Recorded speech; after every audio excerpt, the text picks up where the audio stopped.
yi ete ho no. Wo ma me kasa kura na nke ye kura. Wa ma me kasa nke ye. Wo kura be ma so na ko fom totally. Papa yetimi ye nyame adwuma nya nipa over 30,000. Exhaustion for the generation church enya asoreketo. Yeah. Minim Kodwo Boakye free top radio ejeti school mo mata yi kwasa no ba. Dakoro ya ante bro ne ko ye sore ye se papa ne yare.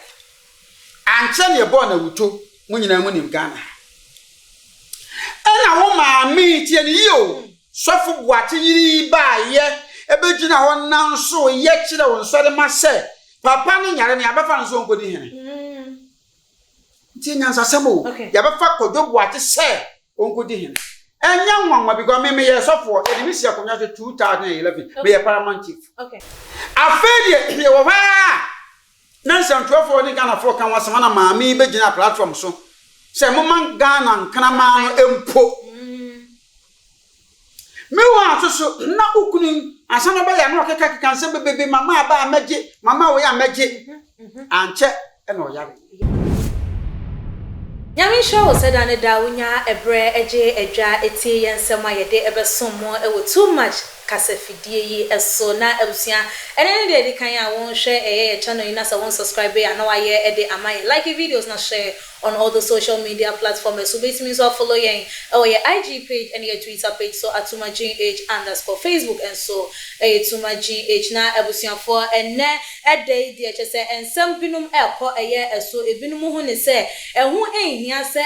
obi sofo panyi na se bibi eni ana se bibi eto no wokwan mu krampa wo makwan ema ne yire ebebetiki in charge because man no enam se nyame na efre wo mu na emoma ye ne kunu na nwosira ne wonu so no wo ye bibia na aya na emboa ede asore ne fombo na den eba na de nse wo mu gina so kasa ensem aga na fo twensem ne nyina sere ne abasa ejina ye papa Reverend Anthony Kodwo Boakye ye ne nsensem a ebeba ye na ebinum so wo yare ebinum so wawu awutwa ye bo papa ne nso na no ada ye papa yi bebetina ye TV kase eso ene ye ne nsore ma ekasa ye ma wo mu hunu se ampa ye wotiase na wo mu ye na anniversary wo mu edi wo ka kire wo mu se wo mu entwitwa eso na ebiemu nso so ye le nyoma bidius bia wo mu tuetue no so wo mu hwe na wo mu enjai ne ho ensem na ebinum hu ne se kamia kwa ye se papa no kire wo jai ye nipa wo jai ya na ehye ne nsa no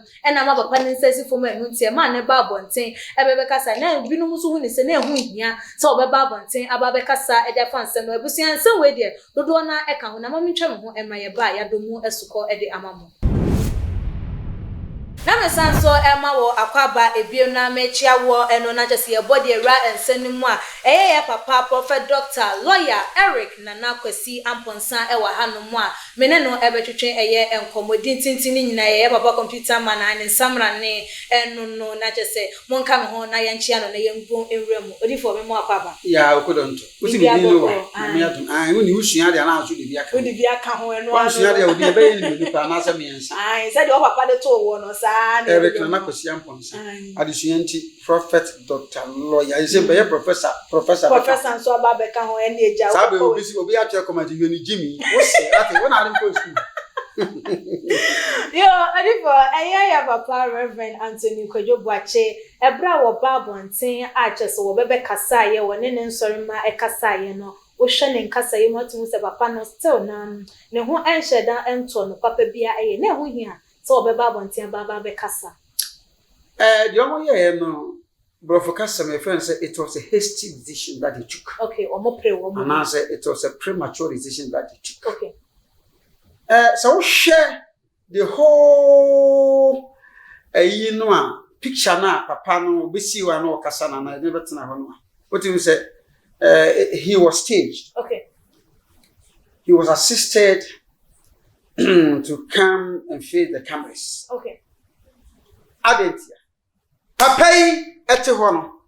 Wa ma me kasa kura na nke ye kura. Wa ma me kasa nke ye. Wo kura be ma so na ko form totally. Oh.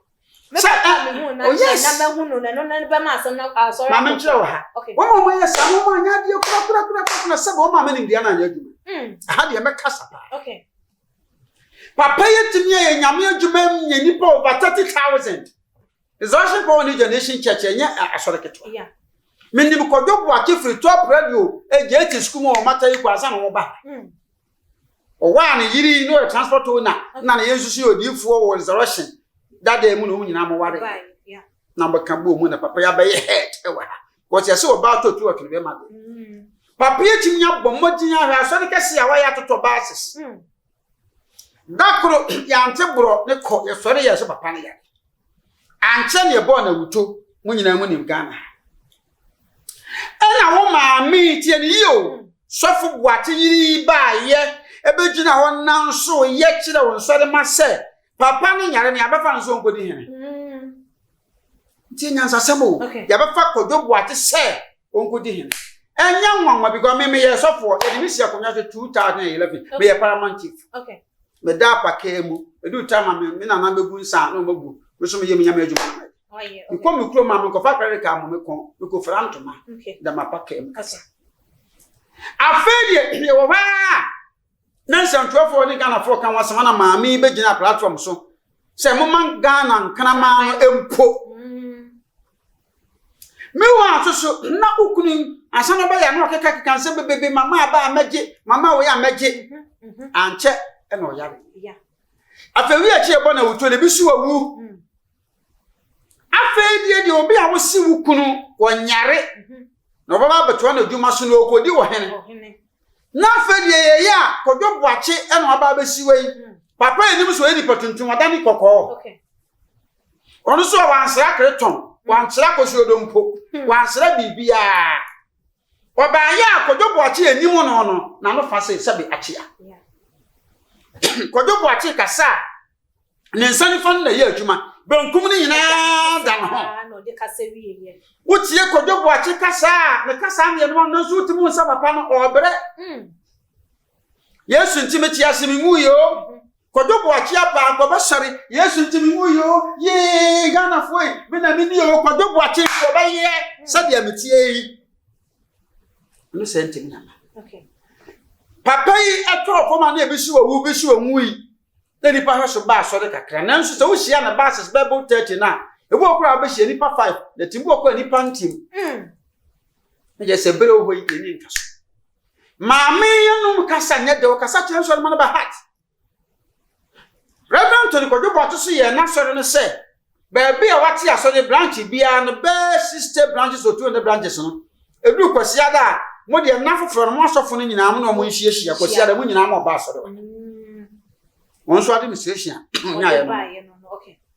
eti maami ya fe wi akire no o ma asofo bi mpichi because o kun no mo mu mpichi nti afedi papa no ko to fom no hun sa afedi e dom no so tie no e na wo hye ase so ma asofo bi apichi sa be na papa nso de gidie be wura nso ni manimu se woni de wo mu obetu akosoro nti ba bi onam bia no mo ko hyi omo ni na chi na Yesu Kristo be ba abefa Boakye ne papa Yesu be ba ne nua no nyina akọ afa ba pa o di eni mam nya ko hyi Yesu a yehunu so okodi hene okodi hene na ko wa ba ya ebisu owu pa pe be gina wona kase odi ahoshyehye so eni hye foforo na e ba obesi ho a sebe na ni efa achia ne sentimi nya wadi asori na wu efri sai nipa gidi a wonya ese papa ye dia ye bo na otobi kwode ne ho akosi obeba na wo me yehunu se ne yade na oyare no enya de obetimi nya yare sa base sei anu so ntwam wo ba wo si wudi 20th anniversary papa ya asori ye ne dia no ba won say there was a little bit confusion was say one oni mo hwe nti omuntu nshata so which is which they just said the man was forced to speak on camera so the be anniversary no mbedi nipa be unso papa no tia so motini nipa ba because asori ni gu no mo nyesa kasa ye kro kan ye say no mo amagya ya sori me ho ye sese mo mra sori na no be a onim Kodwo Boakye pa be da be na papa yi sese be da be na papa yi no ho bato no ena me mpa ba bi mfa o ware wa ba bi ase na ti o ware wa ba what say ya information ye kura ne say papa no na maame na ho bada no mu ya mpanyimfo wo wana ma wo wana ma papa Kodwo Boakye yare ye no papa no ma na peso mo ko beboa maame no mo ya so ne bia maame so mapai papa ya busuafo ba ba fra ko hospital ase da budi ni kosie ye adentia papa no maame ma ne so ne nyina hu se owu ntimi nka omo da mbetu akọ heaven asase ye osu me kwesi apon sa meti wei mitimi yare me doctors ye hwe me won say na me nso me so e be say osafo san ho yare o hwe Kodwo Boakye dimi na na ode tuo ni su na yi na e kire be fe so ohia bibiduro wo hia bibiduro maami makwai no munya hantan sem no he me computer man prophet Ebenezer adako yado prophet 1 ene opinim ye nya di form yensa ana asemi adum chedua ne ka wana ba kumpo kra ye me kwa me si yenko gina Kodwo Boakye wa we tete mi se obeso odi fo ne ade mu nkwai na ne yiri ma kwai obi agana fo kra ka munya wo kamna fo omu posen knaman na wa na nkono kwa ka se munya atechidie no mo ba o wa ro ba kokko na de ba no me yiri ntimi mfa me so da ade aso ya chawani ase ye wo bia na do ma chede ene hu ni pa de ba me wo pon se ma ba ka social media na sefo me members ya te se Rome I te se Nigeria Nigeria ni Igbo ni opa kofa Yesu Kristo bra de onima ne Roma Catholic eno anobeko na se so odi for the Ghana for dodo na e ka se ya asofo no se ya bibi eni a eni kwa so omodo omo yirija wo machi no ya na ye no kra na no omo be ya dwen wo saman no eso so for se bibi ni na wo tu kwan na wo yare a wo yire entimi enteke in charge na over of wo church me yire de nyame frem na wo yire wugina ho wo se be ye me seso boafo wo se be ye me seso sempa kendi okay mo a wo de babua no se wo ne me bada kete so afa adwene okay oba ye bia na madi me no form abusua wo ma yenye bia fa yenye afan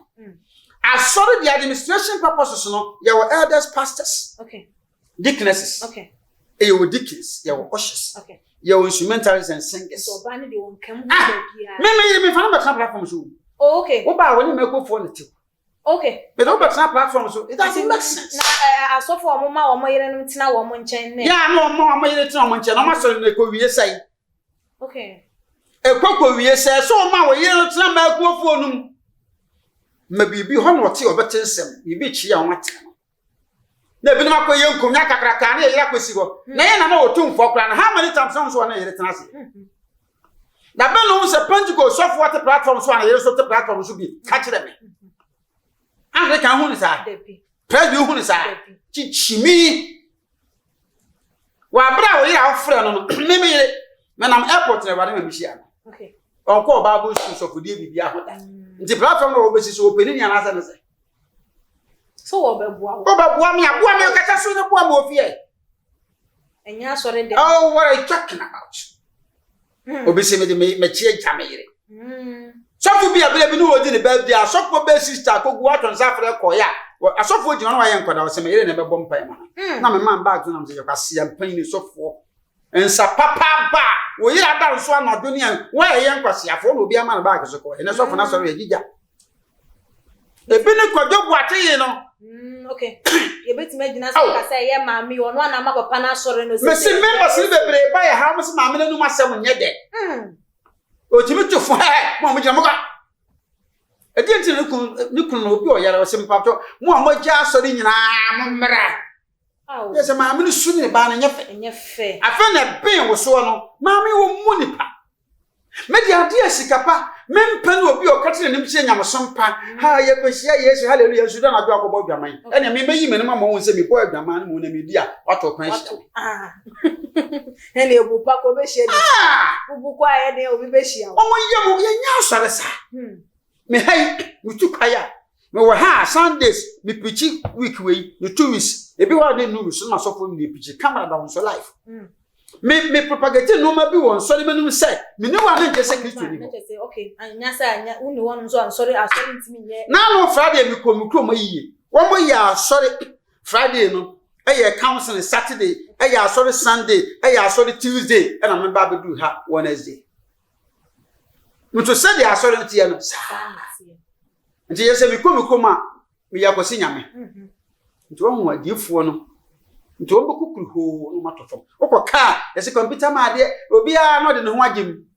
ye fa ma agim je ni ma chi me kwa agim ma Kodwo Boakye yire wono ma no de oba kokko ni o me de minim ma me no pa na odi for say yeah denti na be ma obi asofo anase obi wo kwakoware a wonhunu se nipa wo beboa me ominya medwuma nipa we wontimi emboa me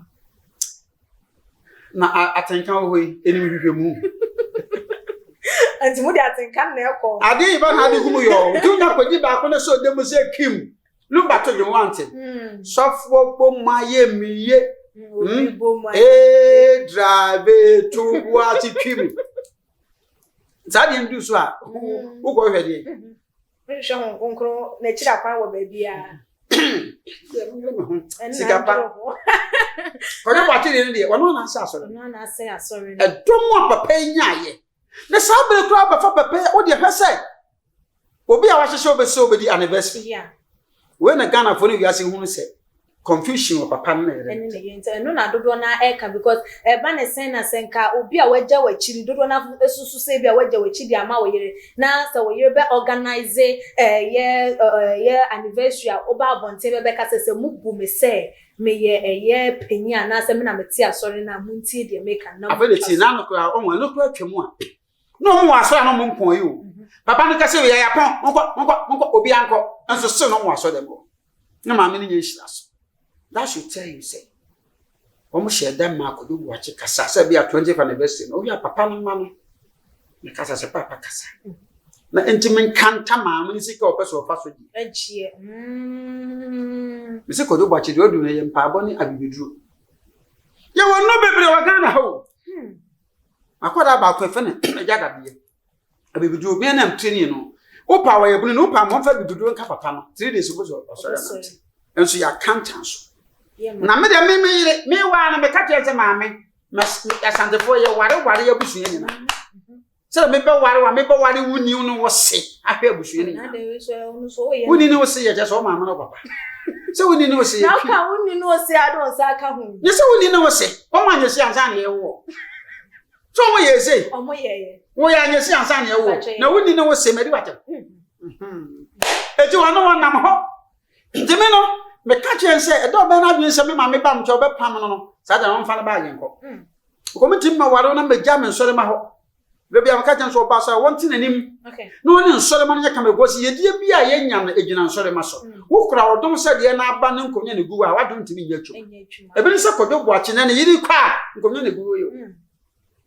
adai sofo ben na enya nipa se ne Kodwo Boakye na papa e won to no akofa na besu wasaye si ko ene de Kodwo Boakye na so nipa bia nde asesa na o hwe se ye papa ne ho eto no na ne ho ye ne din a se edomo a na wo no obetimi asa nya ne back biem once there was a little bit contradictory okay na ye no be kan se metwe Ghana fo adwene chi ye be kan se ebefa ni kunu ko so nkodi hine ya papa ba ya wo yare Kodwo Boakye so kasa no se wade be fa na ko ya so nkosu e bibi no wonsa amra na je se be si wuwo ne wuwo ye no so du wuwo no se nya ne oh okay am hadina ko so yeah eti de obota ka se wuwo no na je se wo ko ye nya me ko biebie no mani so che na se de be obeba be bode wuro no de ama afoforo hu nti se ahoto no be ba ebia na bibi wo ho anya me de abo no ko tenya we paso waji wa otimi de wo fa sa ade nti ne ye no makwai na no ho twa no a ade kura anya me soma a no be fa no ko so o meka no otimi aba beka because ebe ya se obi eni wo se wo gina wo pichi ekwa up and down na wo ti hwichi mu na pichi dia na wo nya akokon no wa fa him enne be ma dodo na doubt wo nyomedo na odifo den ne be ba se sofopanyi eni asori ho no ma church member say ani sofo ni wotimi nkwa asori bi enka enya boni su nkombe ko ejina se lo besi atoto wontoto e wa asori Kodwo Boakye ma wiase nyina ne nsori mehu se apart from no Kodwo Boakye na sori papa bia ni Ghana nti nsori ma no bebe hia ba wo no mutifie kro mo nchia sase ma make am bo amanfo comment omonka wo mo nchia wo mo twam ho asori na wo serew no mo fa Pentecost nya bi otimi dino ka se Pentecost asori no magu no edo mi nyina begu no ho wono ko na de nyame me ko heaven ede ye ni nkaso o ede ye ni nkaso o ede ye ni nkaso da nti obi ya de ahwenedi enna me ka yesisi enei on se Kodwo Boakye yare ye we ya pramayo enso won se edom a wonya yam pempem okokuse de no ne stickers ya na teta amanfo fie was sprinter dam duo ne binom wa wa de yam se papa no yare de se we de nda so he fam na che se ejina ntete ye eni gidi a omunya ye ne nsem okabu amanfo tirim na ye no kan se Yesu wo ho na owu nso so owu betimi afa mu bia enti mo fa mo wure hye Yesu mu ne me wo mpa Yesu wo ho onyame betimi aye adwuma aso da baba wanto mere wanto sofo bia no nyame wo ho a nka aso no so nteta na asofo ka ye nim se ye den ayare e wo ho no mo na den na ma ye asofo mo yare e ba ya na ayese ensore mate ana wo mo aboto wo mo ahu ne se na nyame nipa na obi oye nyame na musini so e na wa yare ana se yare bi se ato eye enu Petro oni Yesu ne na na wo ben Yesu pa Yesu ye kusi dia na ye information bre Peter say ana Petro say na se ba ya okay. Or yari fever. Yes, Peter do up a paper and you should go pen Nasaban hotel. Yes, or ho, no soldier need penny be funny Cornelius. Or bass and pacho pay me ban near Frau, you moon or bought damn nonsense basabasa. Yes, is a cop.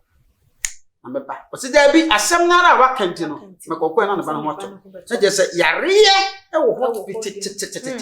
when she said, why you suffer?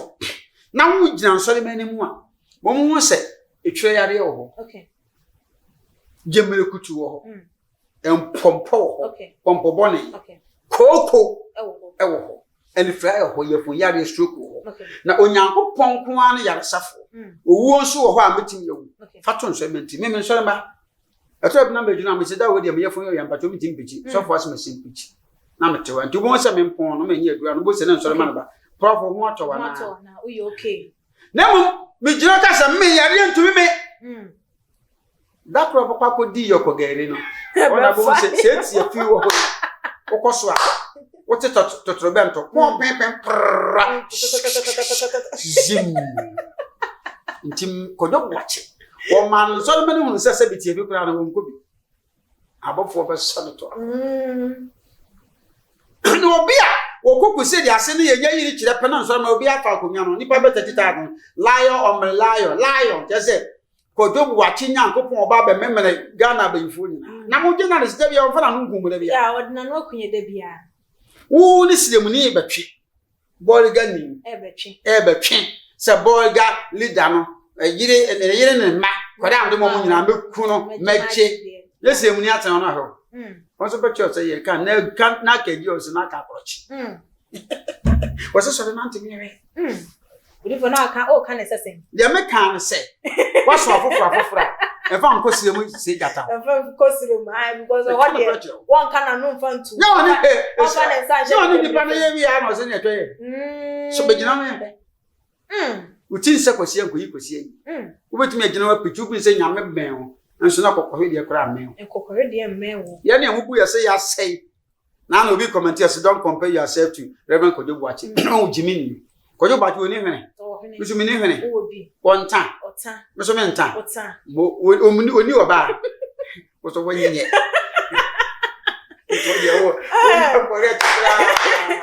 Oliver ya dodo na akire wo madwen ebinumo ehu ne se no na ne sai emu na che se ementimi nya asore ma ne nye yi ana na so obentimi nti asore ma ne njina ana oba betimi ati asore na mo ehia ho brase okay hwe adumfa anti-grace. Okay. Metin so am sorry. Mama bi ne fa mama Sarah na obuka. Nya odum fofo ho ne dem ko ye. Ani po wusu tabiri. Yo ma bebrebe na oba bom mo tete asori. Nti nei hwe mama Pastor Selina owo alajo ho. Mu na so be. Ore na masi. Obuja me do fopa. Mi piche se ma foma mi wi a mon kan kire me. Wo be so yo ba mi ana mi gina kokoti me na asare ye ma sare won ti ase akofie kowu okay ene obenya ansaro wa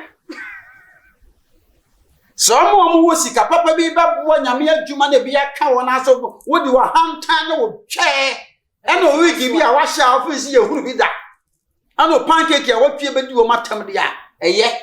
Etichirofo nyina beka omo a ombekọ dwom tie koton beton nyado na we enipa o nanso to ne nyado na ntosi nwe ya asọrọ na manti asọrọ bi ho ankọ no na boy 11:30 nipa mu nyina yefo ombeba gi sabo 4:30 die mpon 7:20 asọrọ no aya cake nti ma timiti asọrọ bet ma ya ne bebere ya bayifo okay nti me se hwe atuntum ya oba me hwe osofo ma ne bebere ya bayifo